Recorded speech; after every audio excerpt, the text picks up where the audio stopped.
We're going to read about our fair Lord Jesus, who is the ruler of nature, from the Gospel according to Mark, the 4th chapter.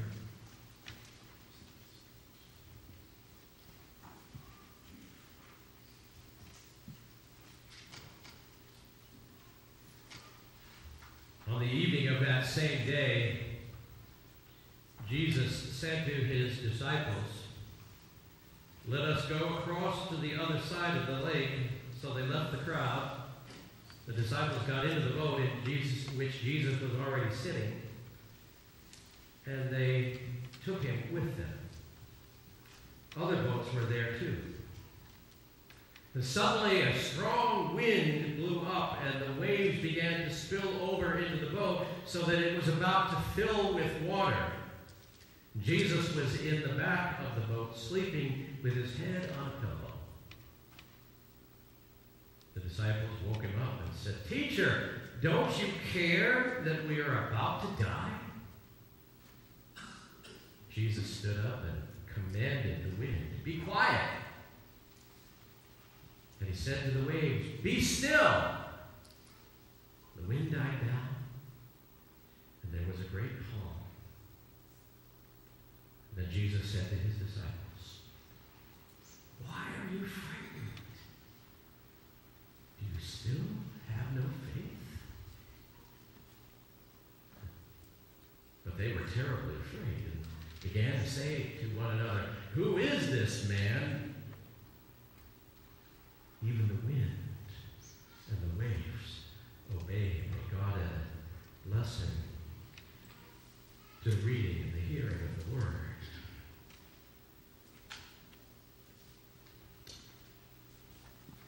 Well, brothers and sisters, there is a storm raging,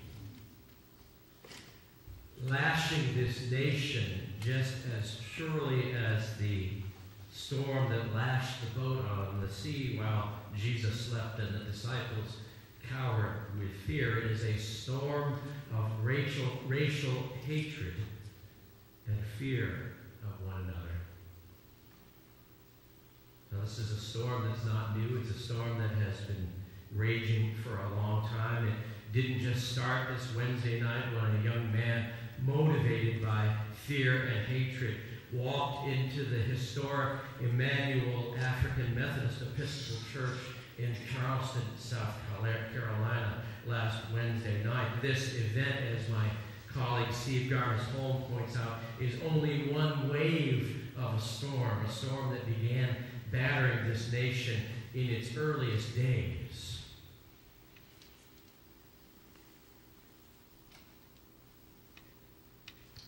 Our Methodist Church, which really began at some of the beginning times of the founding of our nation as a nation, we are part of this story, and to our shame, we have also been a wave in this storm.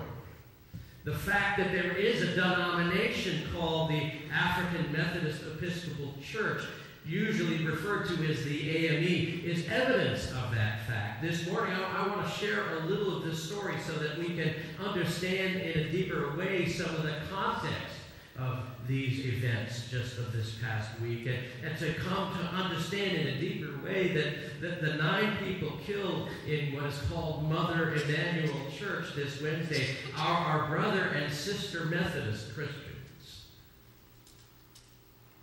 You see, because when the Methodist movement first reached the shores of the New World in the mid-18th century, we can be proud of the fact that by and large, these early American Methodists were on the right side of history. In our early stages, early on, opposition to slavery was generally held by Methodist leaders and rank-and-file Methodists alike.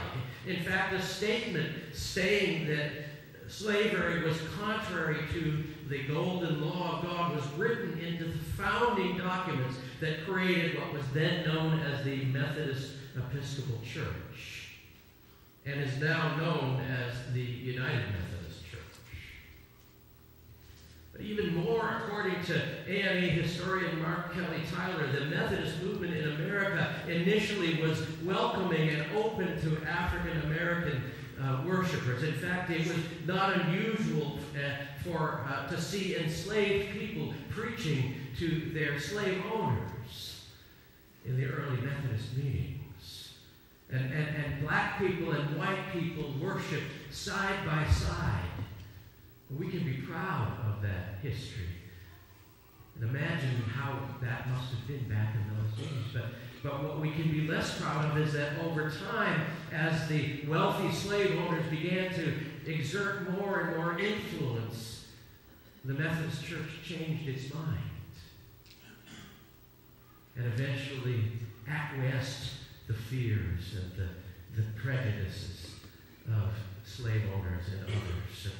And one of the evidences of that fact was that worshiping together side by side, black and white, no longer was able to be had. And black people were told that they must worship in their segregated special areas in the life of their church.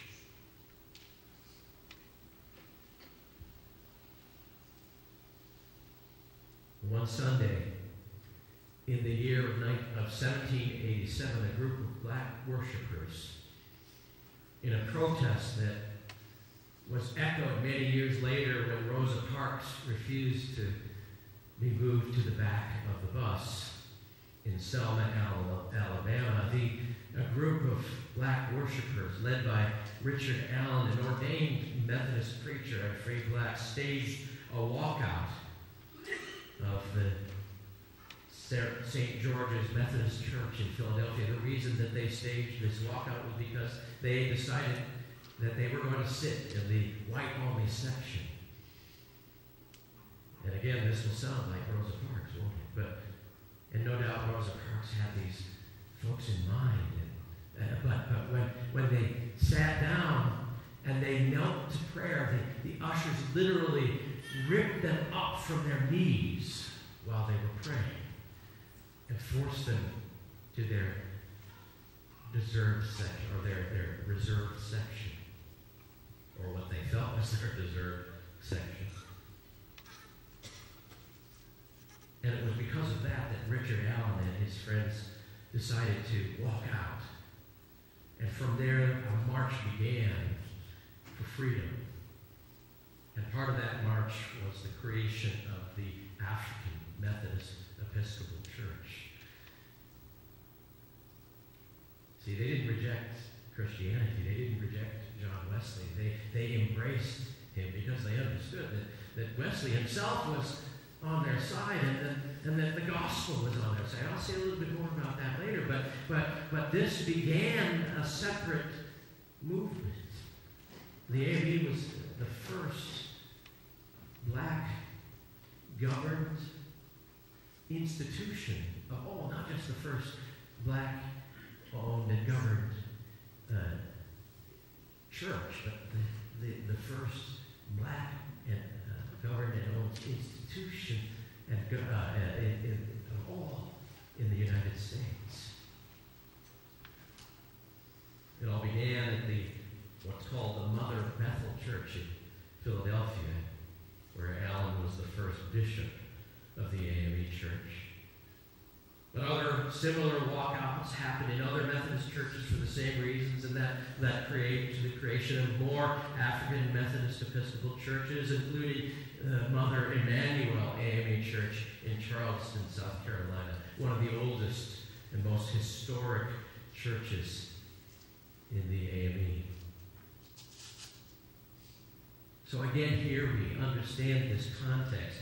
These 9 people killed at the Emmanuel AME Church this past Wednesday, and the family members and the church members that are worshiping at that church as we speak alongside us, these same ones who are offering forgiveness to the killer, and the same ones who are awash in grief, these are our Methodist brothers and sisters who, but for the blatant and anti-Christian racism of our white Methodist forebears, would still be part of our so-called United Methodist Church.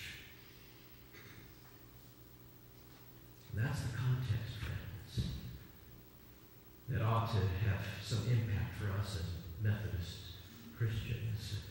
And the context for what happened this Wednesday night. This young man did not just choose a random church. This was a church that was steeped in the history of the freedom movement that has worked so hard to provide basic rights and human dignity for black people. A movement that so terrified this young man that he felt he had to shoot 9 people, telling them as he did, "You are taking over our country and you need to go." I don't care what anyone says, this was not an attack on Christians or Christianity. It was an attack on black people who happened to be Christians in a place that symbolized for the world black dignity, black aspirations for freedom, black self-determination in the face of forces that sought to dehumanize and beat down any black person who dared to utter a word of protest, black people who need to be pulled up from their knees while they were praying for having the effrontery to not know their place.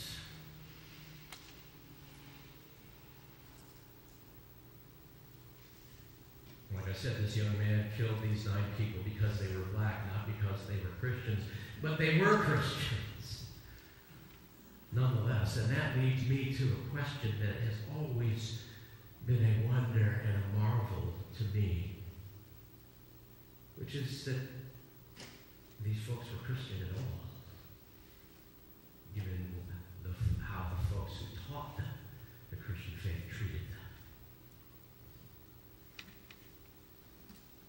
But they were Christians. Remember, after all, black people learned about Christianity from white people, the same ones who bought and sold them and told them where to sit in church, the same ones who pulled them up from their knees and forced them to the back of the church, the same ones who used the Bible to justify their slave owning and who would in a few decades be willing to fight a bloody civil war for the right to continue to own them.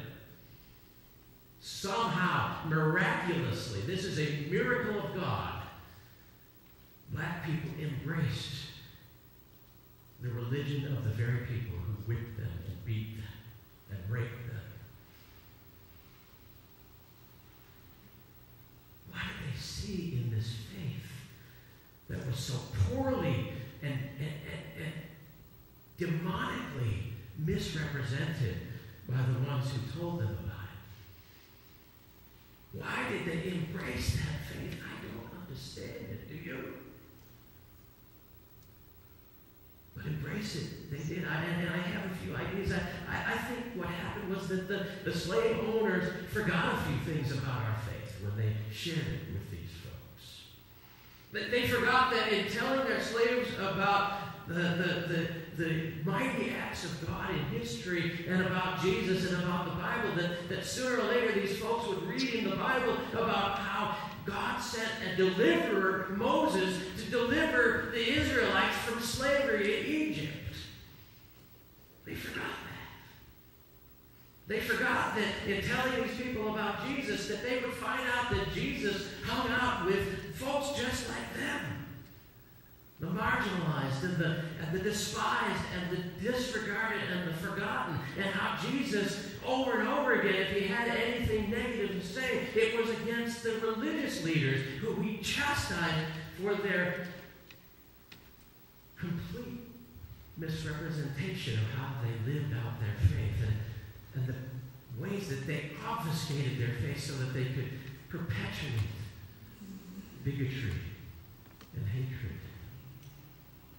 They forgot who they were teaching these slaves about it. And the slaves somehow or another were able to look past these folks and come to a recognition that Jesus was going to be their rock in a weary land. That Jesus was going to be their friend that they could give their prayers to.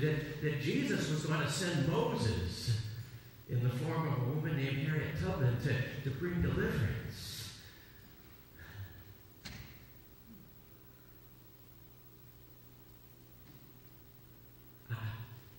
Here's what just gets me. That these folks understood Jesus so well that when a young white man who they had no idea who he was in the world came into the Emmanuel Church to spend some time with them for Bible study. They welcomed him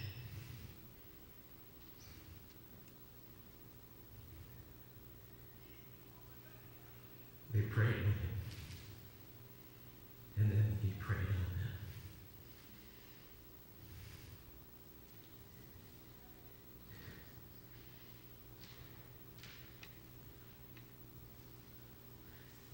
Because they knew the Jesus that the slave owners forgot about.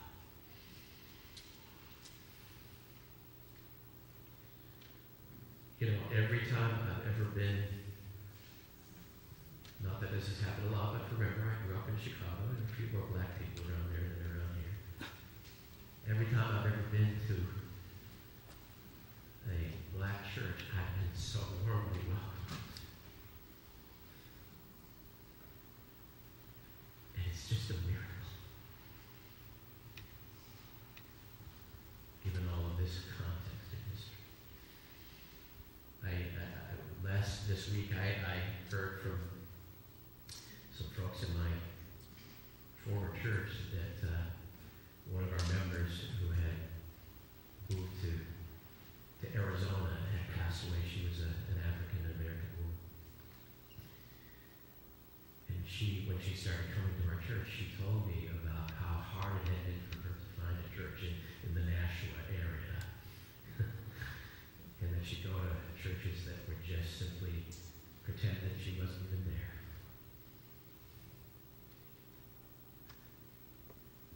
I was so proud of our church that we became her spiritual home, but so sad that she had to look so hard to find one among the people who call themselves followers of Jesus. And then again, here again, I can't get over it. Wednesday night, a stranger wandered in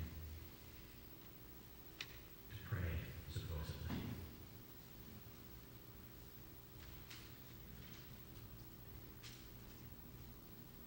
And then, maybe you've seen this video when they were finally caught this fellow. And they were taking him in to be arraigned, and there were family members who had lost loved ones.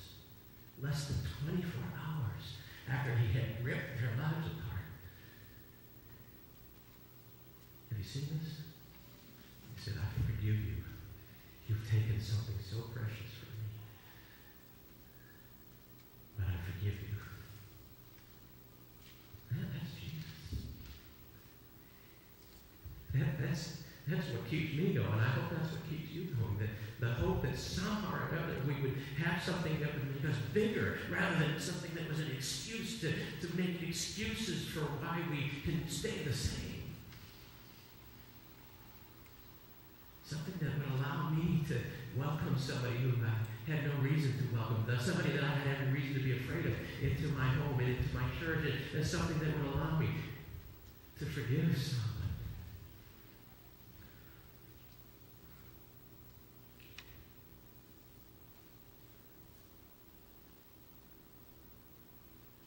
Well, the waves are crashing still. And how do we take some of that same spirit that allowed the slaves and free blacks in our early nation's history to embrace a faith that the folks who showed them that faith had betrayed? How do we take that into our lives? How do we as followers of Jesus respond? How does Jesus respond? And that brings us back to our gospel lesson and trying to tie it together. I want to close these words from a colleague I just quoted at the beginning of this sermon, Steve Garnisol. He's pastor in our conference in Acton, Mass. Amazing writer. And here's what he has to say about this passage and relating it to these events. This is a great storm battered the disciples' boat. Wind, invisible and relentless, howled down on them, pushing against them. Waves would not stop bashing them, beating them, filling the boat, threatening to swallow them. Fear howled within them like the wind. Fear beat in them like waves, a relentless storm of fear. Their hearts cried, "Save us! Manage this!" But Jesus was asleep, not worrying, not in control, serene, at peace. "Jesus, join our anxiety. Won't you despair with us?" But Jesus was unafraid. Maybe weary, maybe not needing to be needed, or needing not to be needed, but also unafraid, at peace. It was not fear, but his brothers and sisters' cries that awakened him. In his deep calm, he arose, not in fear, not in anger, but in peace, and gave his peace to the others, and gave his peace to the wind and the seas. Infinite peace flowed through him like wind, passed out into the world like waves, peace stronger than the storm. It was not fear, but peace that calmed the storm.